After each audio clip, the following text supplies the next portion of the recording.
वैकुंठ चतुर्दशी अतिशय पवित्र आणि अतिशय सुंदर असा दिवस आणि आपल्याला हा दिवस अतिशय सुंदर असा साजरी करायचा आहे।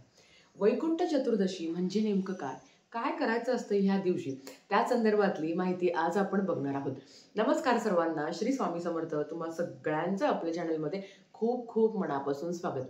वैकुंठ चतुर्दशीला हरिहर भेट असते आणि हा योग वर्षातून एकदाच येतो, जो रात्री 12 वाजता आपल्याला साजरी करायचा असतो। भगवान शंकरांप्रती ही कृतज्ञता असते। त्याच्या मागची कहाणी तुम्हाला सांगते। जेव्हा चातुर्मास होतो तेव्हा भगवान विष्णू संपूर्ण सृष्टीचा कारभार हे आधी तर भगवान शंकरांकडे येतो, नंतर येतो तो गणपती बाप्पांकडे येतो, त्याच्याबरोबर नंतर पितरांकडे येतो, नंतर आपल्या कुळदेवीकडे असतो, नंतर माता लक्ष्मीकडे असतो आणि हा संपूर्ण कारभार आता आज देव उठणी एकादशी आहे। आज महाविष्णू हे झोपेतून जागे होणार आहे आणि जेव्हा भगवान शंकर त्यांचा सगळा कारभार त्यांच्या भगवान विष्णूंकडे सोपवून देतात आणि नंतर ते कैलास पर्वतावर जातात असं म्हटलं गेलं आहे। त्याचीच कृतज्ञता व्यक्त करण्याचा हा दिवस यंदा वैकुंठ चतुर्दशी 4 नोव्हेंबर 2025 ला आली आहे आणि शार्प 12 वाजता तुम्हाला हा अतिशय दिव्य सोहळा साजरा करायचा असतो। खरं तर जे मोठे मोठे तीर्थक्षेत्र आहे तिथे हा सोहळा साजरी केला जातो। मग तिथे प्रयागराज आले, काशी आले आणि नाशिकचं बघायला गेलं तर कपालेश्वर महादेव मंदिरामध्ये इतका सुंदर तो दिव्य सोहळा असतो की हरी आणि हर यांची गळाभेट होते।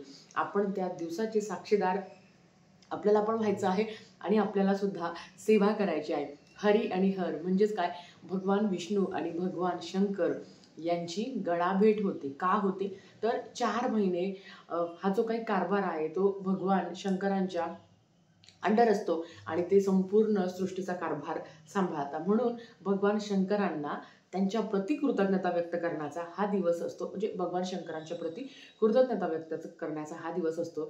म्हणून भगवान श्री हरी विष्णू हे भगवान शंकरांची पूजा करतात। तर ती कशी करतात ते आपण बघूया। बघा, 4 तारखेला शार्प रात्री 12 वाजता 4 तारखेची रात्र जेव्हा चतुर्दशी तिथे खरं तर चतुर्दशी तिथी ही 4 तारखेला 10-10:30 ला संपून जाते, नंतर पौर्णिमा लागते, पण ते सूर्याने पाहिलं असल्यामुळे 4 तारखेला रात्री शार्प 12 वाजता। आता ताई लहान बाळ आहे, आपण ज्या काही सेवा करतो आपल्या घरच्यांना ते चालतं असं पण नाही होत। मग अशा वेळेस अगदी तुम्ही 11-11:30 वाजता पण केली, पण हे जो काही काळ आहे ना हा रात्री 12चाच असतो। रात्री 12 नंतर हरी आणि हर ही भेट होती। आपण विचार पण करू शकत नाही असा दिव्य सोहळा असतो तो आणि आपण त्या सोहळ्याचे साक्षीदार आहोत। आपण आपल्या घरातच सेवा करू शकतो। आता काय करायचे आहे बघा, भगवान विष्णूंना आपण कधी बेलपान नाही अर्पण करत आणि भगवान शंकरांना कधीच तुळशीपत्र अर्पण करत नाही। का तर ती विष्णुप्रिया आहे, ती भगवान विष्णूंची पत्नी आहे, म्हणून आपण त्यांना कधीच तुळशीपत्र अर्पण करत नाही। पण हा एकमेव असा काळ आहे वैकुंठ चतुर्दशीचा। आता ताई आम्हाला रात्री नाही शक्य होत, आम्ही म्हणजे थोडंसं लवकर करू शकतो, 10-10:30-11ला अगदी ज्यांना शक्यच नाही होत ते करू शकतात, पण रात्री 12लाच हा जो काही सोहळा आहे हा आपल्याला करायचा आहे।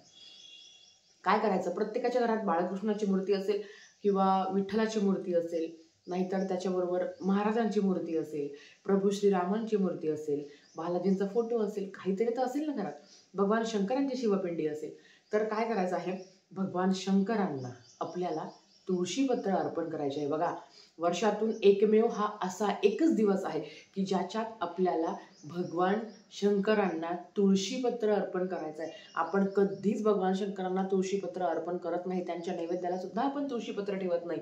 पण जेव्हा आपण वैकुंठ चतुर्दशी असते, हरिहर भेट असते, तेव्हाच आपण फक्त बाळकृष्णांना बेलपान आणि भगवान शंकरांना आपल्याला तुळशीपत्र अर्पण करायचे असतं। मग समजलं असेल, भगवान शंकरांना एक तुळशीपत्र विकत आणा, त्याच दिवशी तोडू नका।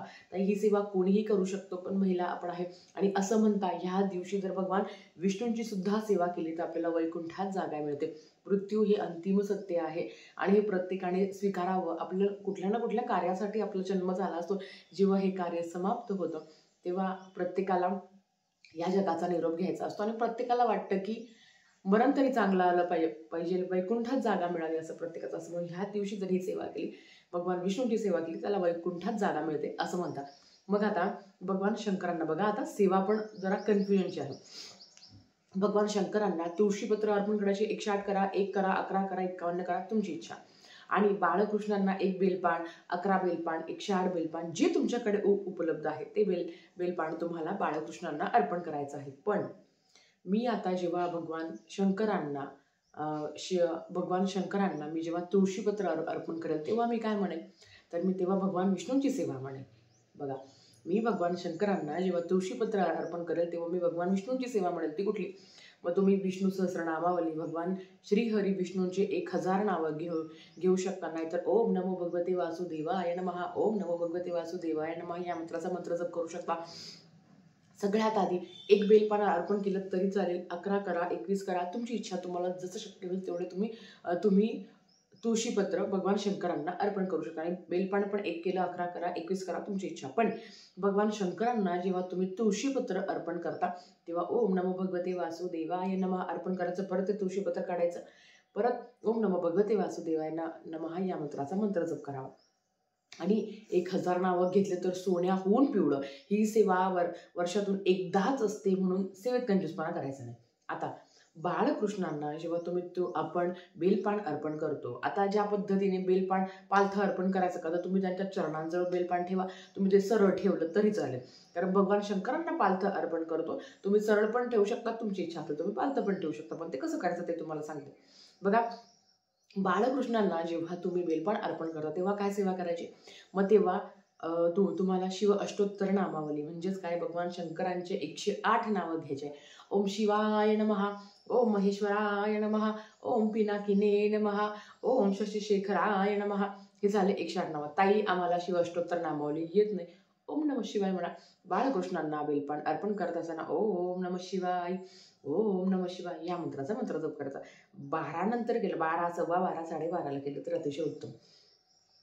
खूप मोठ्या तीर्थक्षेत्री हा खूप उत्साह खूप मोठ्या प्रमाणात साजरी केला जातो. आपण आपल्या घरात करूया. आता हे सगळं करून झाल्यावर अगदी त्याच दिवशी सेवा करून झाली, 10-15 मिनिटं ठेवलं की लगेच तुम्ही तुळशीपत्र काढून निर्माल्यात टाकू शकता, बेलपान काढून निर्माल्यात टाकू शकता.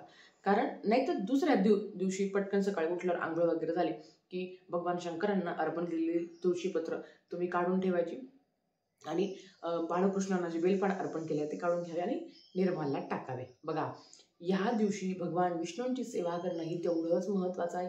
तर त्यांची गळाभेट झाली आहे. गळाभेट होणं म्हणजे किती तो दिव्य, तो आपण विचारच करू शकत नाही की तो किती दिव्य असा सोहळा असेल.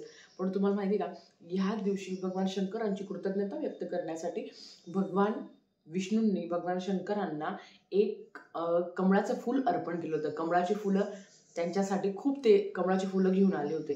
जर तुमच्या गावात जर त्या दिवशी मंगळवारी कमळाचं फूल भेटलं तर नक्कीच तुम्हाला भगवान शंकरांना अर्पण करायचं आहे. ताई, कमळगट्ट्याचं माळ मणी नाही, कमळाचं फूल असेल तर उत्तम. नाही तर तुम्ही फक्त जे काही तुम्हाला तुळशीची पानं सांगितलं आहे तेवढं अर्पण केलं तरी चालेल. बघा, ह्या दिवशी आपल्याला भगवान विष्णूंची सुद्धा सेवा करायची आहे. वैकुंठात आपल्याला जागा मिळावी आणि भगवान विष्णूंची कृपा अखंड राहावी यासाठी तुम्हाला सेवा करायची आहे. आता काय करायची? मग तुम्ही व्यंकटेश स्तोत्रम पठण करू शकता अगदी दिवसभरात कधी. आता ही गळाभेट 12 वाजता होते म्हणून ती हरिहर भेट आहे ती, आणि ही 12 वाजता होते. पण ज्यांना सेवा करायची आहे त्यांनी काय करावं, तर त्यांनी मग तुम्ही दिवसभरात व्यंकटेश स्तोत्रमची तुम्ही रात्री 12 नंतर अगदी पटकन तुमची सेवा करून झाल्यावर रात्री 12 नंतरही तुम्ही व्यंकटेश स्तोत्रमचं मंडळ करू शकता. आणि तुम्हाला माहिती का, आता तुम्हाला ह्या व्हिडिओमध्ये सांगते किंवा शक्य असेल तर मी नंतर सांगते, आता काही सांगत नाही, परंतु व्हिडिओ खूप मोठा होईल. बघा, तुम्हाला विष्णू सहस्त्रनामावली ओम नमो भगवते वासुदेवाय नमः, त्याच्याबरोबर ओम नारायणाय विद्महे वासुदेवाय धीमहि तन्नो विष्णू प्रचोदयात्, विष्णू गायत्री मंत्र, त्याच्याबरोबर श्रीसुक्तम. तुम्हाला एक छोटीशी कथा सांगते.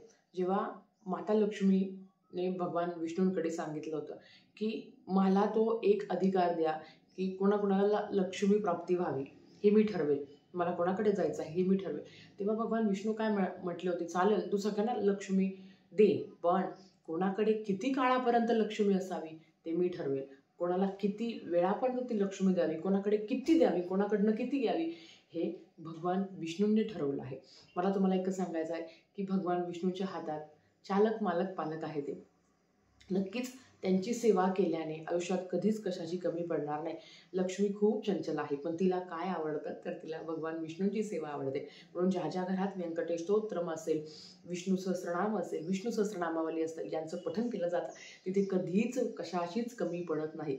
म्हणून ह्या अवचित्त साधून वैकुंठ चतुर्दशीला भगवान विष्णूंची जास्तीत जास्त सेवा करण्याचा प्रयत्न करा.